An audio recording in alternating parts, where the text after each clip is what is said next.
Hello, ඔයා මාව දන්නේ නැත්නම් මම ගෙෂු. I'm 24. I'm turning 25 this year. I mean, මේ සෙප්ටැම්බර් වලට.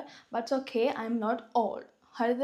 I'm not old. මම social media වල ගොඩක් දේවල් try කරා. එක එක contents දැම්මා. ගොඩක් දේවල් කරා. හැබැයි මගේ contents ගොඩක් නැති වුණා. ඊට පස්සේ social media නැති වුණා. social media කරන්න නැතුව ගොඩක් දේවල් නැවතුණා. But guess what? Here I am trying again something new because I'm still alive.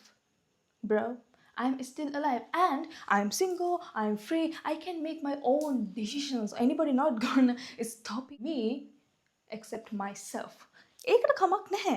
මට පුළුවන් මගේ ජීවිතේ decisions ගන්න. මට ඕන නම් මම කරනවා, මට ඕන නම් මම නවත්තනවා. It's okay. මම මේ පාර නවත්තන්නේ නැහැ. හරිද? කමෙන්ට්ස් දාලා ඊට පස්සේ පාරදී හරි හම්බුනාට පස්සේ අනේ ඔයාගේ වීඩියෝස් බැලුවා, ඔයාගේ වීඩියෝස් බලනවා, අයියෝ ආ දැන් වීඩියෝස් දාන්නේ නැති කියලා කතා කරපු ඔයගොල්ලෝ හැමෝටම ස්තුතියි. ඔයගොල්ලෝ නිසා තමයි මම ආයේ වීඩියෝ කරනවා කියලා හිතුවේ. හරිද? ඔයාලා තමයි මූලිකම රීසන් එක. මොකද ඔයගොල්ලෝ කිව්වම මට හිතුණා yeah, I have to do something.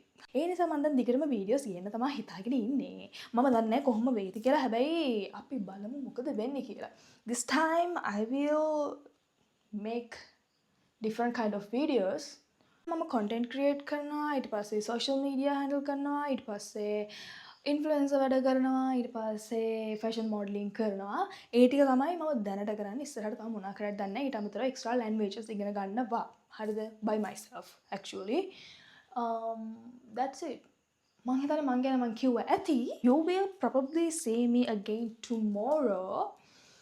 ඒ වෙනකන් පරිස්සමෙන් ඉන්න. ආයි හෙට ලස්සන වීඩියෝ එකකින් එන්නම්. Okay, bye.